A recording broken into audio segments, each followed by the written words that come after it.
I'm Clara, a 40-year-old French teacher. Life was pretty standard, filled with books, classes, and the occasional coffee with friends. I never expected it to take a dramatic turn until Mrs. Lefevre, an old friend of my mother's, decided to play matchmaker. One afternoon, while I was sipping tea at my mother's house, Mrs. Lefevre dropped by. She was a lively woman in her 60s, always with a story to tell or a plan up her sleeve. "Clara, dear, I have the perfect man for you," she exclaimed as she settled into the armchair. I chuckled, a bit skeptical. "Really, Mrs. Lefevre? And who might this perfect man be?" She leaned in, her eyes twinkling with excitement. "My son, David.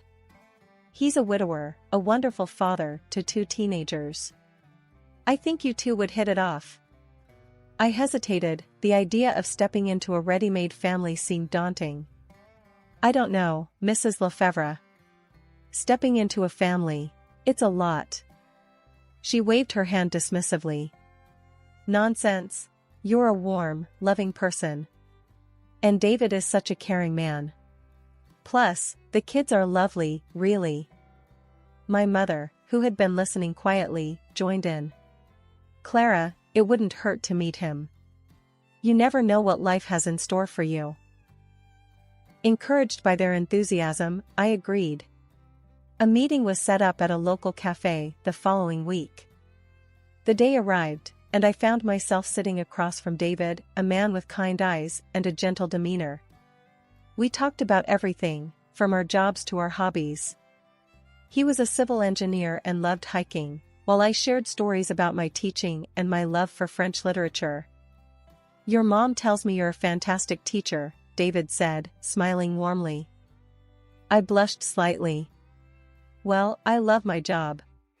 Teaching French is my passion." "And your mom mentioned you're quite the hiker." He laughed. "Yeah, when I get the chance. But with Sophie and Max, my free time is usually spent on more family-oriented activities." The way he spoke about his children, Sophie and Max, was endearing.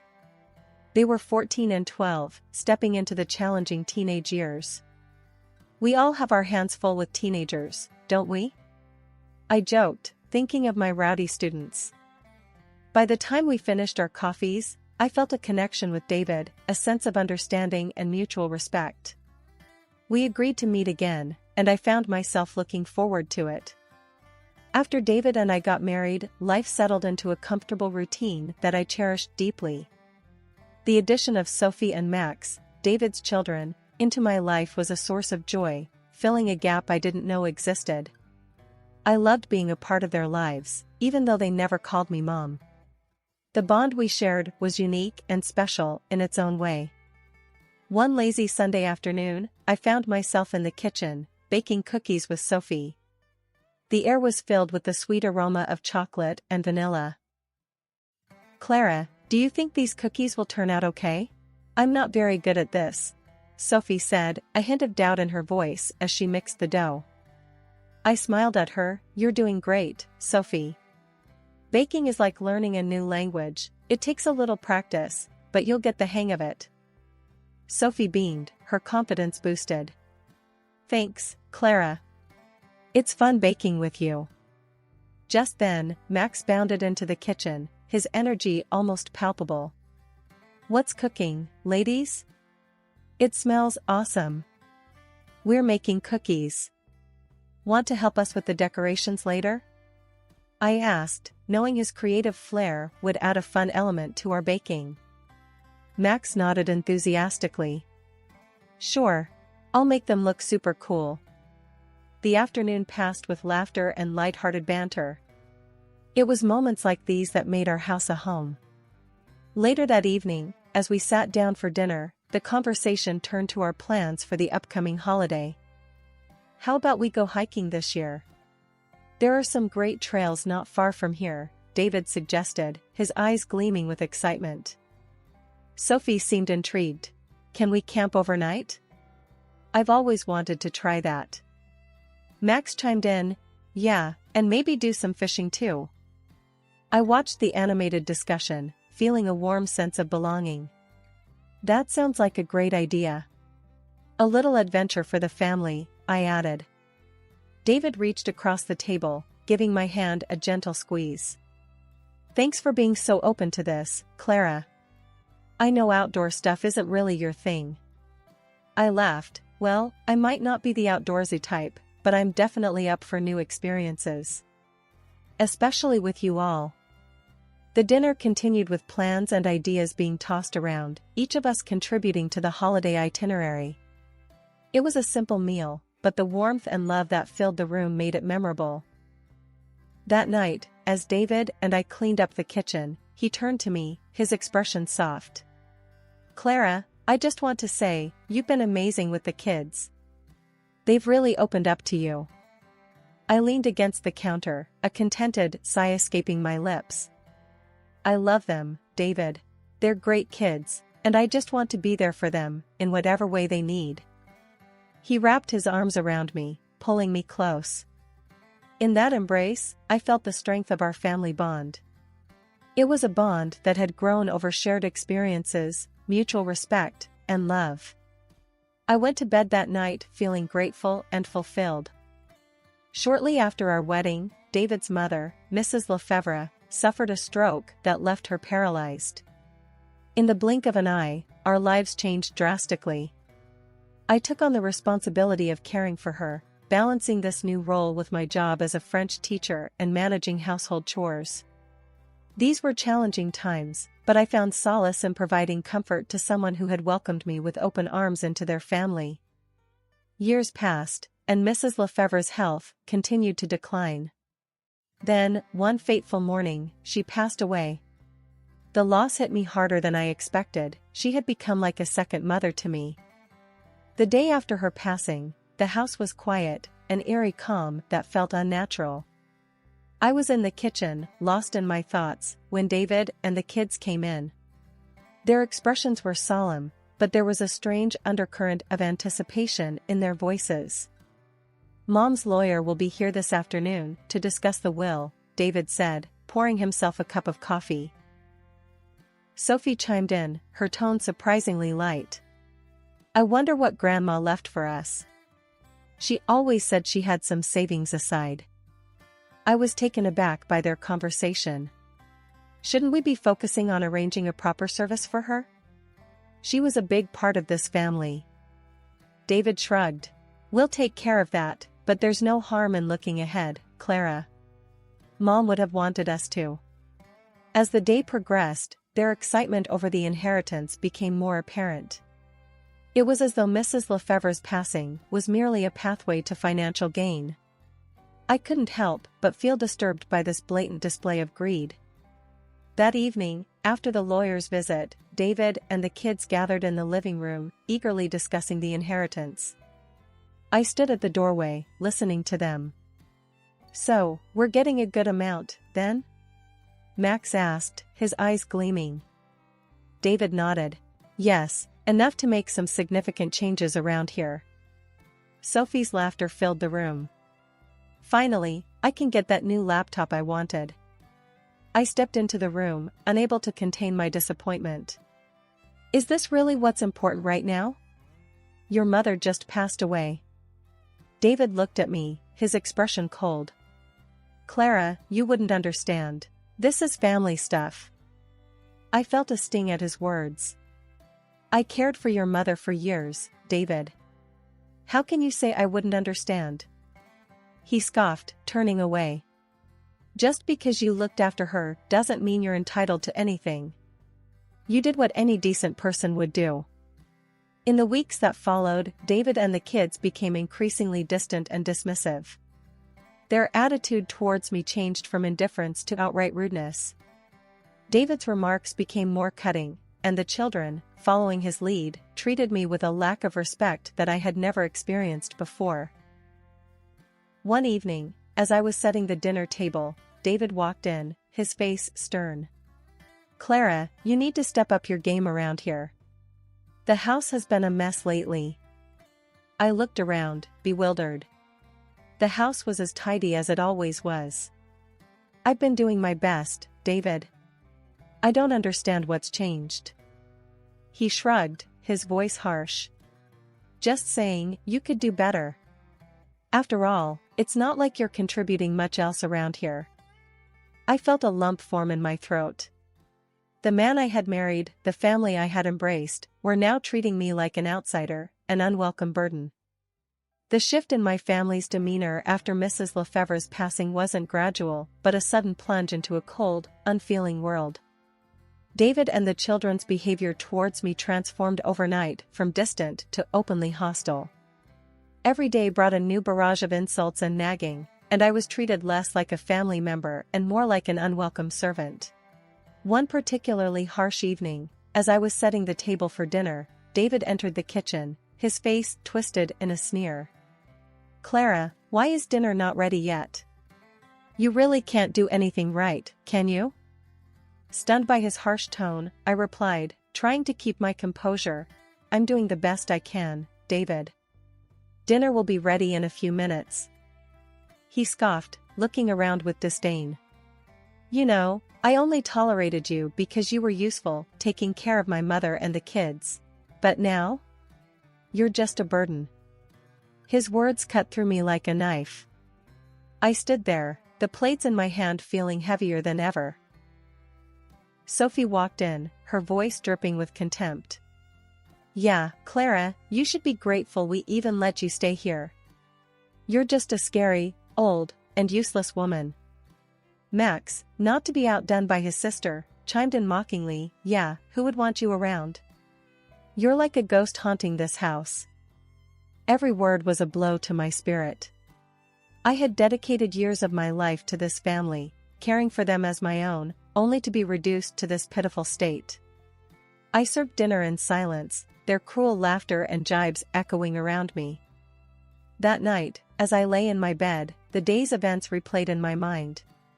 David's cruel declaration that I was nothing more than a now useless caretaker, Sophie's and Max's hurtful comments, it all hammered home the painful reality that the family I had loved and cared for saw me as nothing more than an expendable servant. The following days were no better. Every task I did was met with criticism and disdain. I was constantly reminded of my place in the household, a place that seemed to have no respect or kindness. One afternoon, as I was cleaning the living room, David walked in with a look of annoyance. "Clara, have you seen my blue tie? I can't seem to find it anywhere." "I washed and hung it in your closet yesterday, David," I responded, trying to keep my voice steady. "Well, it's not there now. Can't you do anything right? You're just taking up space in this house," he snapped, storming off. I finished my cleaning, each sweep of the broom feeling heavier with the burden of his words.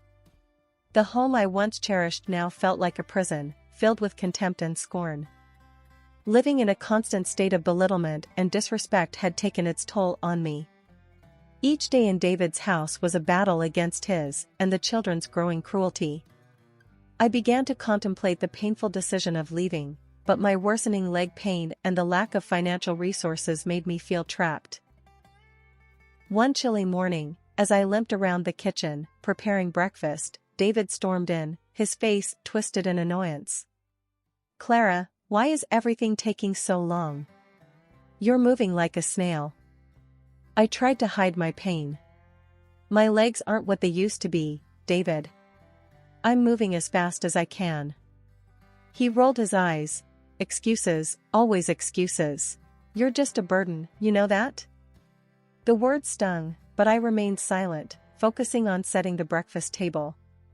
Sophie and Max entered the kitchen, their expressions mirroring their father's impatience. "Ugh, why do we always have to wait for Clara? She's useless," Sophie muttered, sitting down with a huff. Max didn't bother to hide his disdain. "Yeah, if she can't even make breakfast properly, what good is she?" I served them breakfast, each word from them like a dagger to my heart. As they ate, I sat down at the far end of the table, my appetite gone. After breakfast, I retreated to my room, the pain in my legs growing with each step. The lack of empathy and the constant insults from David and the kids were unbearable. I sat on the edge of my bed, the reality of my situation sinking in. I needed to leave, but I was scared and unsure of how to proceed. Later that day, I mustered the courage to speak to David. I found him in the living room, reading a newspaper. "David, can we talk?" I asked, my voice barely above a whisper. He glanced up, his expression one of irritation. "What is it now, Clara?" "I've been thinking, maybe it's best if I leave. I don't feel welcome here anymore," I said, my voice shaking. David looked at me, a smirk forming on his lips. "Leave? And go where? You have no money, no place to go. Your mother died without leaving you anything to inherit. You're stuck here, Clara, whether you like it or not." His words were a harsh reminder of my dire situation. I felt a sense of despair wash over me. He was right, I had nowhere to go. My job as a teacher had been my only source of income, and with my leg condition, I couldn't even do that anymore. I had to resign from school. It was a bitter, but the only right decision. The following days were a blur of household chores, nagging, and insults. David and the kids treated me with utter disregard, their words and actions reinforcing the painful truth that I was no longer a part of this family, but a mere inconvenience to them. As I struggled with my pain and loneliness, I began to secretly plan my escape. I started saving whatever little money I could, hiding it away for the day I could finally leave. The thought of freedom, of being away from the constant belittling and disrespect, was the only thing that kept me going. One afternoon, while David and the kids were out, I sat at my old laptop, nursing my aching legs. Browsing aimlessly, I discovered a website for online tutoring. A thought struck me: could I leverage my skills as a French teacher in a new, virtual setting? Hesitant, but driven by a newfound purpose, I set up a profile on the site. "Experienced French teacher available for online lessons," I typed, my heart racing with both nervousness and excitement. The next few days were a whirlwind. To my amazement, requests for lessons began to pour in. My afternoons, once filled with loneliness and despair, were now occupied with teaching French to eager students from around the world. One day, as I finished a lesson, Sophie walked in, her eyes narrowing at the sight of the laptop. "What are you doing?" she asked suspiciously. "I'm teaching French online." "It's something I'm good at," I replied, trying to keep the defensiveness out of my voice. She scoffed. "As if anyone would want to learn from you." I ignored her remark, feeling a sense of pride in my small but significant accomplishment. As weeks turned into months, my reputation as an online French tutor grew. I started earning enough to entertain the idea of independence, of a life away from the constant degradation I faced at home. The days that followed saw me juggling my newfound career with the household chores. Despite the physical pain and the emotional drain of living in a hostile environment, I found solace and strength in my teaching. Each lesson I gave was a step closer to freedom, a reminder that I was capable, valuable, and deserving of respect. The tension in the house reached its zenith the evening David announced his promotion at work. That night at dinner, the air was thick with a sense of foreboding. David, Sophie, and Max were unusually chatty, their voices laced with a smug satisfaction that sent a chill down my spine. As I served dinner, trying to ignore the dull ache in my legs, David cleared his throat, ready to make his announcement. "I've got some news. I got a promotion at work. With it, I bought a new house. Bigger, better, and it suits our new status." Sophie clapped her hands in delight. "That's amazing, Dad. When do we move?"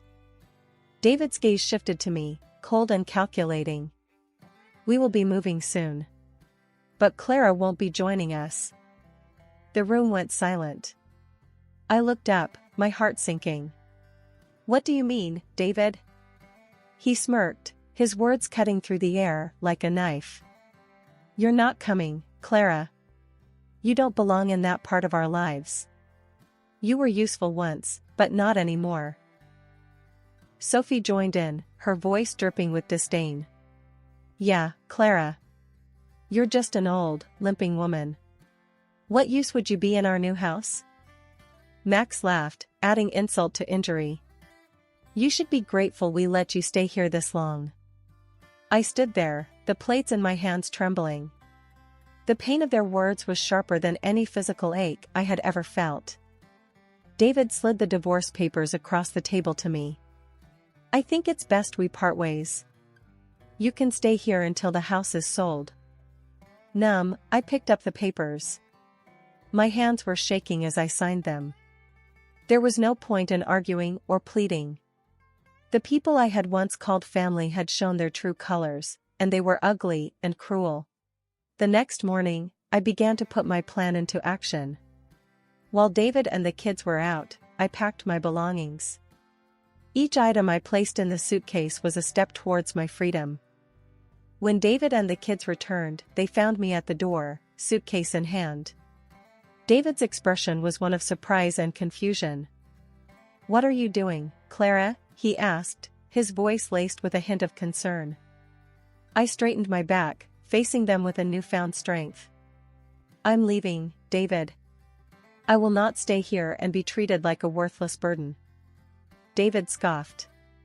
"Where will you go? You have nothing." I smiled, the first genuine smile in weeks. "I have more than you think. I have my dignity, my skills, and I have plans. You will not see me begging." In my rented apartment, a modest but serene space, I was rebuilding my life, one online French lesson at a time. The freedom and tranquility here were in stark contrast to the oppressive atmosphere I had escaped from. One evening, as I was reviewing lesson plans, my phone erupted with the frantic ringing of a call from David. His voice, laced with panic and anger, filled the room. "Clara, what the hell have you done? Sending those recordings to my boss? Do you have any idea what you've caused?" he bellowed, the sound of his fury resonating through the phone. I leaned back in my chair, a smirk playing on my lips. "Oh, you mean the recordings of all the lovely things you and the kids said to me?" Yes, I did send them. In the background, I could hear the unmistakable cries of Max and Sophie. "Tell her to fix this, Dad. She's ruined everything." David's voice cracked with desperation.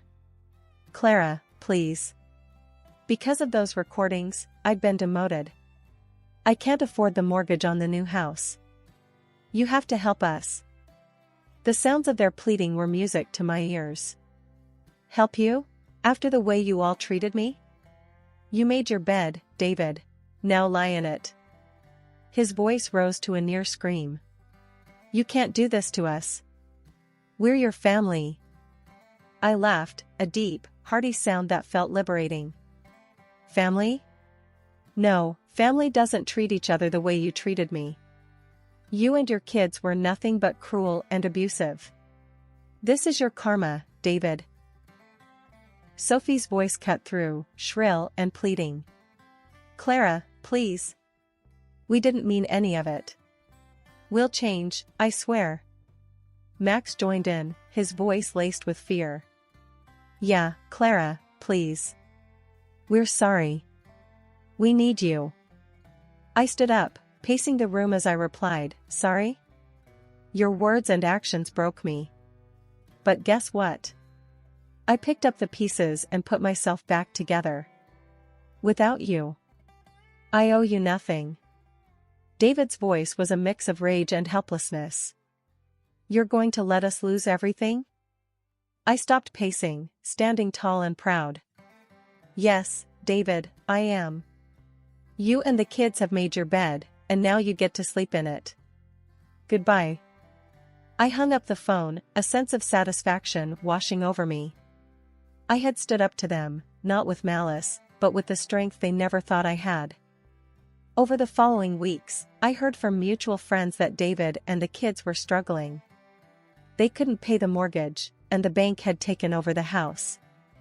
They were forced to move into a small rented apartment, and both Sophie and Max had to take up jobs to help make ends meet.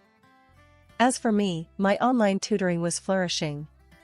I was saving money, not just for my day-to-day needs, but for a house of my own. A place where I could live in peace, away from the shadows of my past.